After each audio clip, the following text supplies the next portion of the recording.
to. Joining me right now is the co-founder and president of the organization, Jim Gilchrist. It's good to have you with us, Jim. John, thanks for having me on your program. It's our pleasure here, and of course, you're joining us from New York City today, but we want to talk about your organization, how you got started. What was really the impetus for you guys to take this action? This current action is the expected result of our Congress and our administration in continuing to do nothing about reckless disregard for immigration law. Either we're a nation of laws or we are not. We cannot have it both ways and remain a civilized society. And what's happened here is the cartels, criminal cartels and non-criminal cartels, the do-gooders and people who want to save everybody in the world on both sides of the border. Yeah, there are some good people involved in the 21st century slave trade.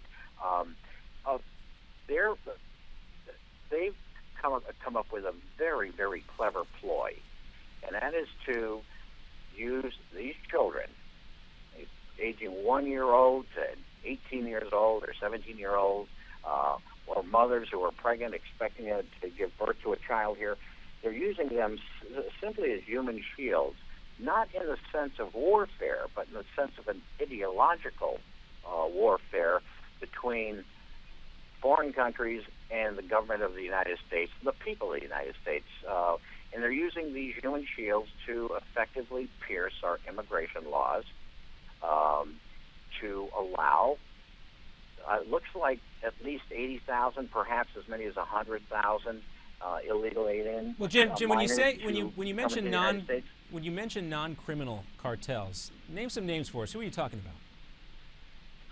I would say the religious orders, and that it's not only the Catholic Church or the Protestant Church or whatever. It's several religious orders. It's several individuals who have banded together to allow this to happen, who want this to happen for either religious reasons or political or ideological reasons.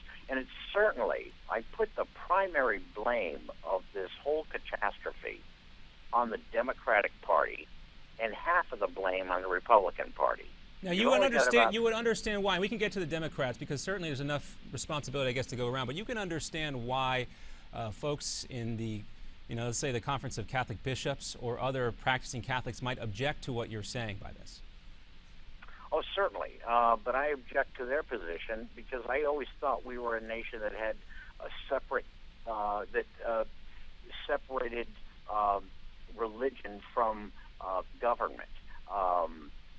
And what I see happening here is a literal transfer of tens of millions of people from foreign lands, predominantly those that are geographically close to the United States, Central America, Mexico, transfer of millions of those people into the United States illegally for the sole purpose, politically. It's a politically inspired covert invasion sponsored primarily by the Democratic Party and encouraged primarily by the Democratic Party.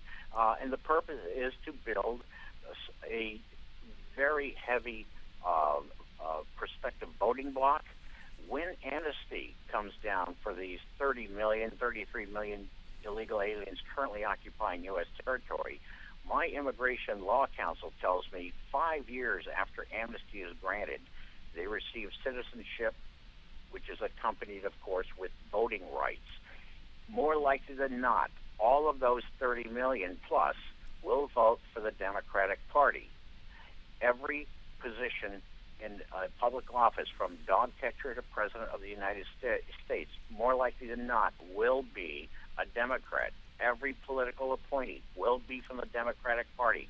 All of those bureaucrats appointed will hire from the Democratic Party. Do you see where this is going? And it's going that way by the blatant disregard and reckless disregard of our rule of law insofar as our immigration laws. Well, I understand. I do understand those concerns, and I can completely understand and appreciate that line of argument. But based on some of the polling information that we have lately compared to the election results, a little leery of buying into, guessing how people are going to vote 5 years from now. But let's move on. I want to talk a little bit more about what you're actually doing. What do you guys hope to accomplish when you make it down to the southern border?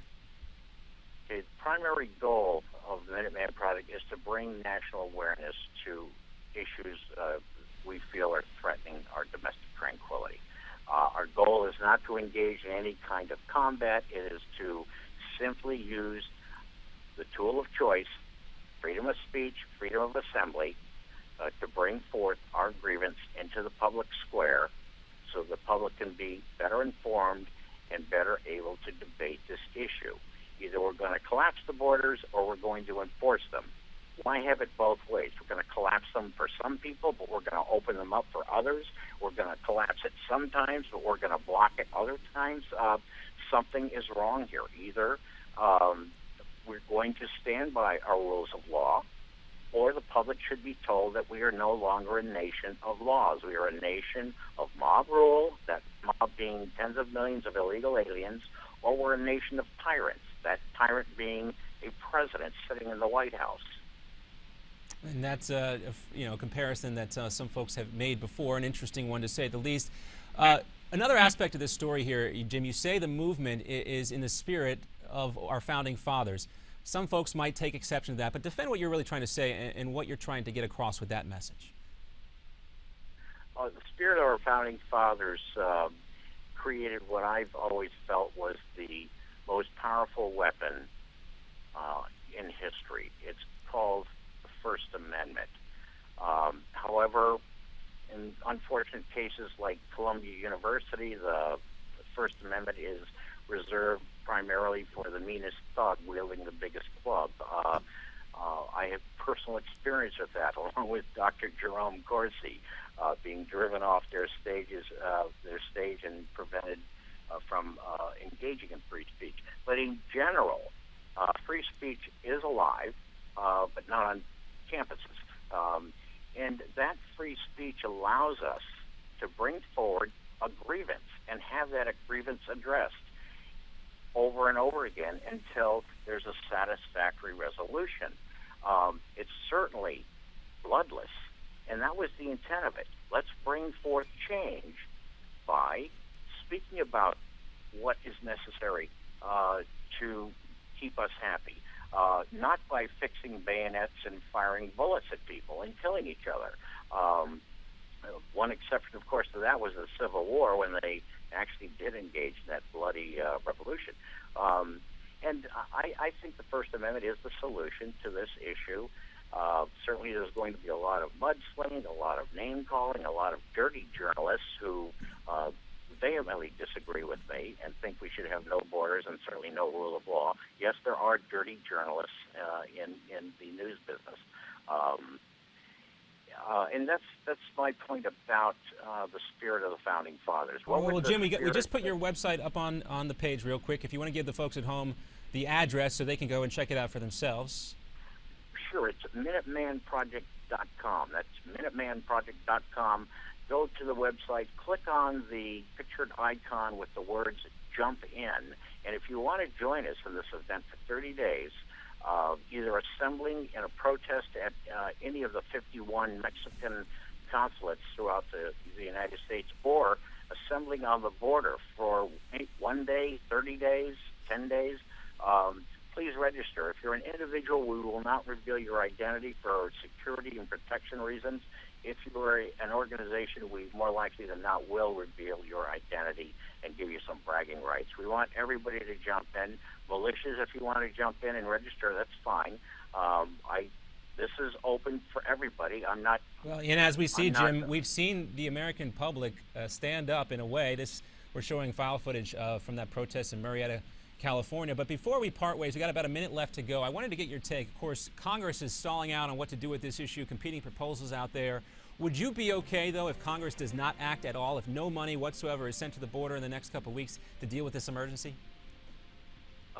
Yes. However, I do have one caveat.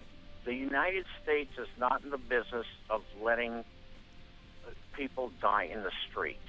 And all these children should be given proper medical attention. We want them healthy, and they should be returned, which they will not. I think 98% of them, if not 100% of these people, these children, will be distributed, scattered throughout the United States, never to be found, never to show up for their court appearance.